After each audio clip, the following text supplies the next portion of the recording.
What's up, YouTube? It's the Action Figure Grader coming back to you with a quick video.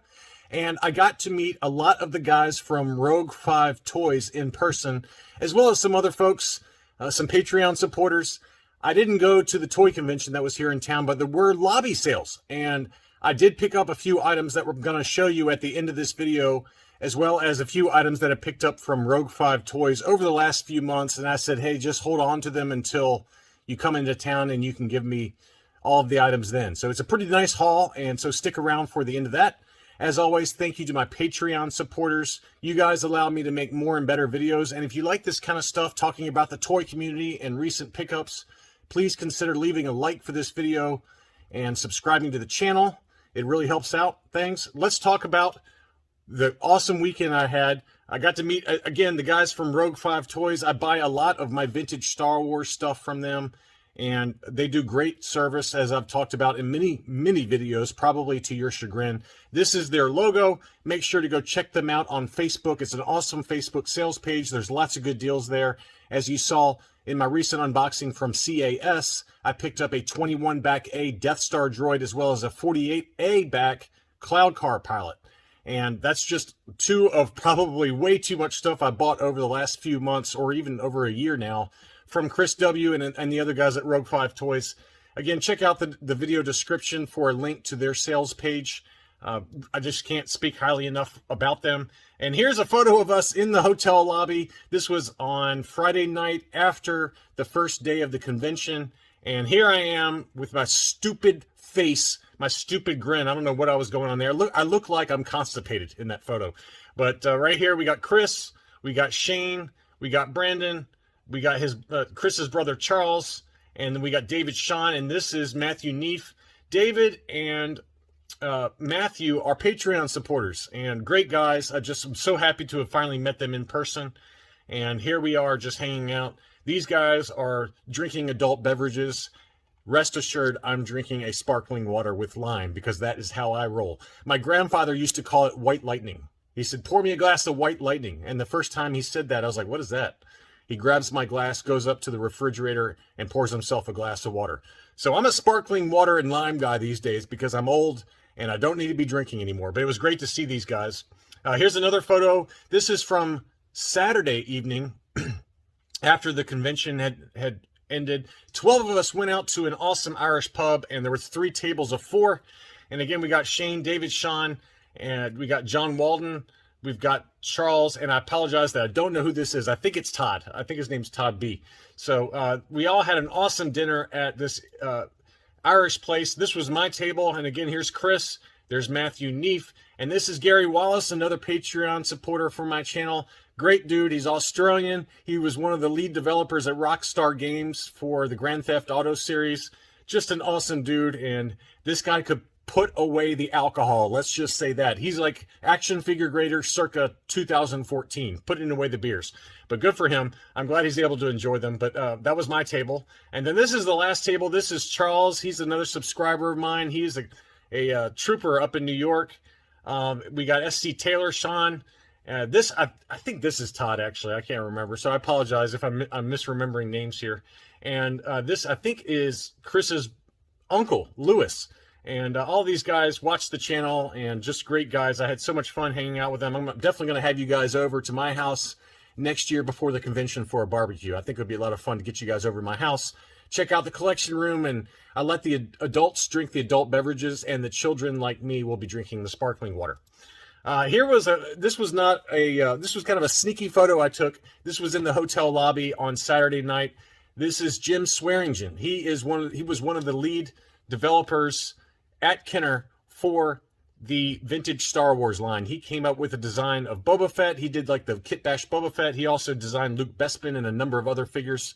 I think he did 10 of the first 12 vintage Kenner Star Wars figures. He was hanging out in the lobby, making the rounds, saying hello to everybody. I didn't want to bother him. I did get to say hello to him on Friday night, but this was a photo I took from far away, and I zoomed in for you guys. But Jim was there, Jim Swearingen, the man himself. He calls himself the Toy Father, because he was one of the godfathers for the vintage Kenner line. And finally, before we show you my haul, I wanted to show you David Sean's awesome R2-D2 that he picked up at the show. This was a PvP free figure offer, R2-D2, mint on card, and you can see it's got the blister protection to keep it nice and safe. It was graded 75 plus. Look how beautiful that PBP R2-D2 is. Still beautiful, still sealed, mint on card, and here are the grades on it. It was, and I love how CAS is moving over to saying PBP Star Wars instead of PBP/POC Star Wars. Thank you for doing that, guys. I hope that you continue this trend for the PBP figures. It was not POC. It has nothing to do with POC. It's only PBP, and they correctly labeled this PBP Star Wars. 65 back R2-D2. It was graded 75, 80, 80 were the subscores for an overall 75 plus. Just an immaculate item. Here was the back of the card. Figuras one gratis. That means one free figure with 6 proofs of purchase, I guess. I think for the PBP figures, you had to cut out the name pill and send those in. But that's the back of the card. Just an epic item. Congratulations to David S. for picking that one up at the show. That was not a cheap purchase, I'm sure, but a beautiful unpunched example. So let's cut it right here, and let me show you my awesome haul from not only the lobby sales on Friday night. I picked up 2 items there. One of them was a hilarious story, as well as a number of other items that I picked up over the last few months from Rogue 5 Toys. So let's look through all of the awesome items I've picked up over the last few months from Rogue 5 Toys, as well as a number of really cool items from the lobby sales. So the first up, I've got another addition to my loose graded 2-1B medical droid run, and on the left-hand side, you guys have already seen these, but this is the UKG 80 grade Spanish POC, so early Spanish version of 2-1B. And then on the right-hand side is my Collector Archive Services graded Hong Kong. This one is graded 85. This is the semi-metallic paint, so it's a slightly different paint scheme. So here is what I picked up from Chris over at Rogue 5. This is a baggie, a sealed baggie. Really nice example. It's got the older case style. This one is graded 80 plus by AFA. This is the ESB-F baggie. There's so many different baggies, I can't keep track of them. There is a great resource online for the different baggie styles, but really cool. Nice to add a baggie. I don't have a lot of baggies, and I do like the 2-1B medical droid, so it's great to pick up that one. Next up, we have a really nice addition to my loose graded Bossk collection. It is slowly growing. You guys have already seen these, I believe, most of them, if not. This is a glossy paint limbs Hong Kong. This is graded 85 by AFA. This is my matte finish limbs U90. This is a U90 grade Bossk here, olive head flat paint. So you can see there the paint on that one is a little bit flatter than the glossier finish for the other Hong Kong I've got. Obviously, this is my Toxic Limbs Spanish POC figure, and then this is the Fat Lips PBP Bossk that is graded 85% by UKG. This is an AFA 60. I've shown that on the channel fairly recently. That is the photo sample from Javier Ruy Lopez's book. And then here is the newest addition, another baggie. This is an awesome Bossk baggie. It is graded 85 plus by AFA. This is the ESB-D baggie. I'm assuming that this is the baggie that came in the figure offer, or the mail away. It could be either the mail away that for the secret figure offer on the 21 back ESB cards, or this could be the one that came in the Darth Vader action figure carry case. There was a very tough to find Darth Vader carry case that came with some figures inside, and one of those was Bossk. So it's either or. I don't know which one it is. I'm too lazy to look it up, but another really nice Bossk figure. It's great to get a baggie to add to the collection. Next up, I'm going to take a quick break. I'm going to take a quick break from the action figures and show you a few comics that I also picked up.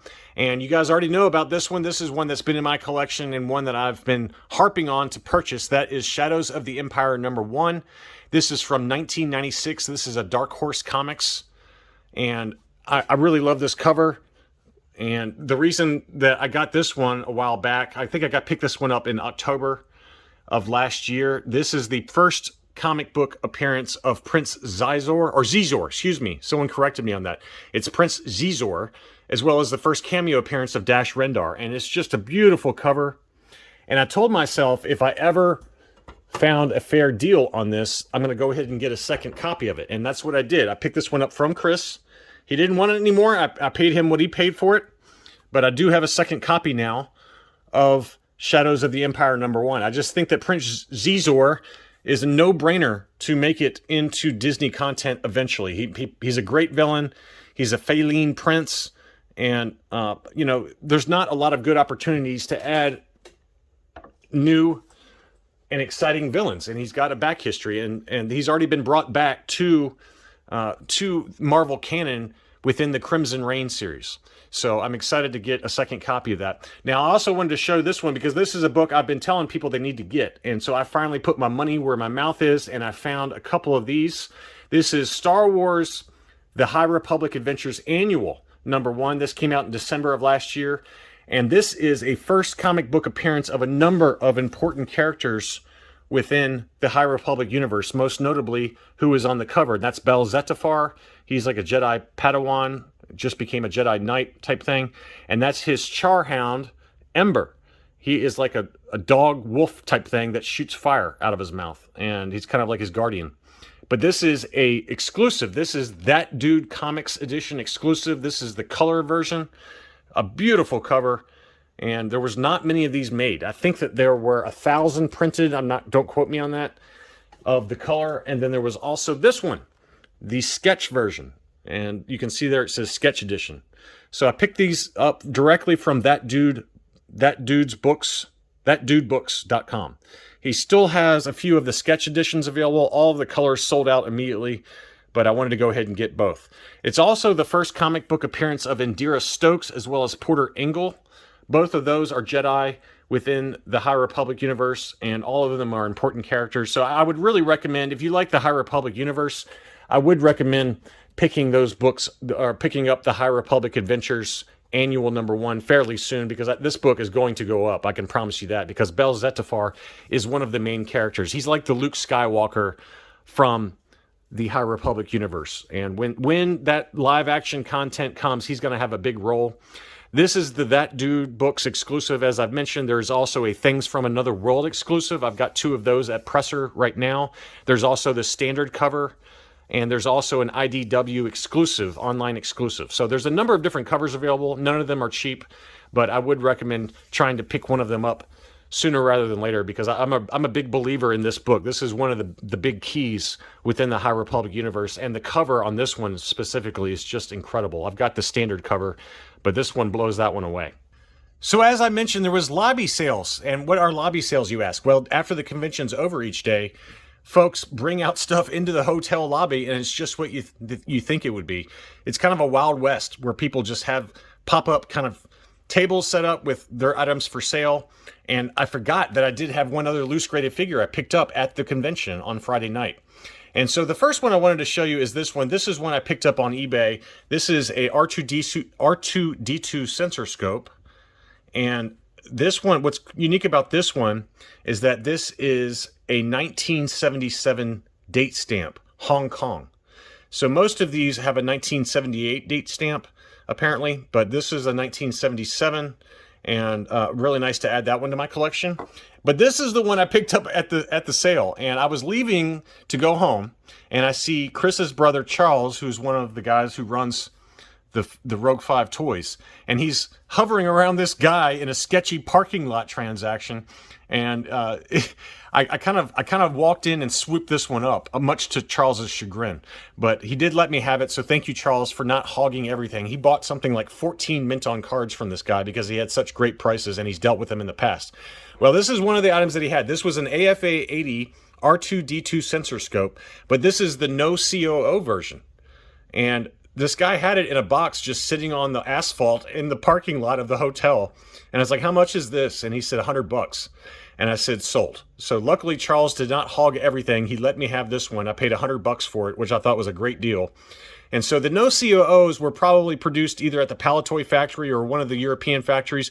These would be like the ones you'd find on Palatoy Tri-Logo cards or on just straight Palatoy cards, since it's a no COO version of the R2-D2 sensor scope.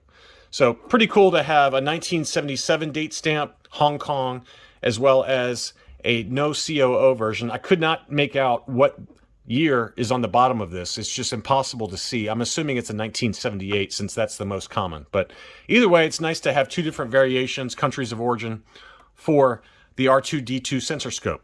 So I picked up 2 mint on card examples from Rogue 5 Toys, Chris W. Chris, thank you so much for the much too generous transaction for 2 awesome Empire Strikes Back Kenner mint on cards, and one of them is an absolute heater.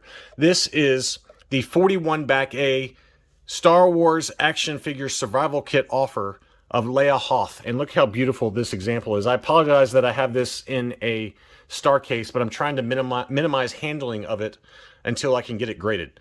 But this is the red-haired version of Leia Hoth. Let me see if we can get a better focus. There we go. You can see how bright red her hair is on that. And this is a gorgeous clear blister in impeccable condition. It does have that Toys R Us price sticker, as you can see there, and it is punched, but I'm guessing it's going to score an 80 plus is my guess. It's just a beautiful, beautiful example. The weapon's still taped to the inside of the blister there. Gorgeous clear blister without a ding on it. And the card back is just as immaculate. I hope it comes through in the photos here. Just very, very light wear to it at most. And I really think it's going to score an 80, 85, 85.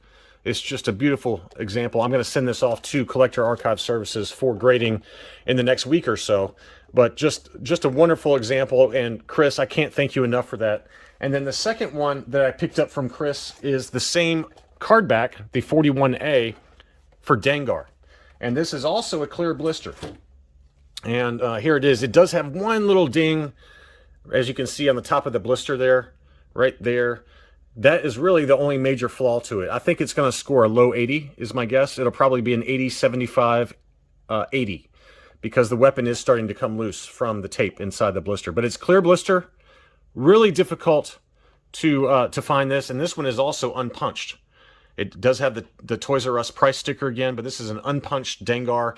And we've talked about how I've been wanting one of these. I've been dying to get a clear blister ESB Dengar. It's just very difficult to find it. And we talked about at Hakes that one sold for big money. Just very, very light wear on it. But there's the survival kit offer. I didn't zoom in on that earlier. Let's see if we can take a better look at that. Just beautiful colors, unpunched. Look how gorgeous this is. So, Chris could have sold these for quite a bit more money. And I just can't thank him enough for the smooth transaction. I just highly recommend working with him. He's a close friend of mine. And this is the next one I picked up. This one I picked up at the lobby sale. It was a great deal. I saw this get put out in the lobby, and I couldn't pass it up for the price. This is a 41 back E Dengar. The blister on it is very faintly yellow, just very slightly yellow. You can see right there. But the blister itself has no dings whatsoever, and the weapon is still firmly attached. I think this is going to score a yellowed 80. Because the card back does have some very minor edge wear. There's one little kind of crease right there. And then on the back, right above the where the figure was stamped onto the card, there is a crease right there, which is very, very common with a lot of these 41 back ESB card backs. Just for whatever reason, that process resulted in a lot of creases right there, specifically on these ESBs. And then it does have just a little bit of wear around the hang tab, but I got this for $220. $220 for a gorgeous, very slightly yellowed 41 back E Dengar. So I went from 0 Dengars, and after wanting them for a couple years now, to 2 within 24 hours. And that is just, it was just an amazing pickup. I couldn't pass up the deal. Thank you to Ryan L, who was the seller on that one. At one point in my hands in the lobby sale, I had 10 mint on cards stacked up in my hands to buy. And then I came to my senses. Chris kind of laughed at me and said, get a hold of yourself, man. What are you doing? And I did. I cut it down to one mint on card. So thank you, Chris, for saving me from myself. Sometimes I need friends to kind of keep me in check, but he kept me in check and said, don't buy 10. That's not healthy. And he's right. So I didn't need 10. I picked up one. And then these 2 I picked up from Chris a few months back. So again, thank you to everyone. I had such a great time meeting everyone. And next year we'll do it right. We'll have you guys over for a little cookout or something. I'm hoping I can convince some of my friends over in the UK to make it over. It would be really cool to have you guys. You guys know who you are. And but it was just such a fun time, and it was great to meet some of my Patreon supporters and subscribers in person.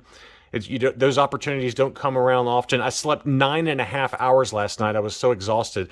I can only imagine how exhausted the guys at Rogue 5 are after being at the convention proper Friday, Saturday, and Sunday, plus breaking down and setting up and everything. So those guys must be exhausted today. But luckily, I just did the lobby sales, and then we had a nice dinner Saturday night, as you saw in the photos.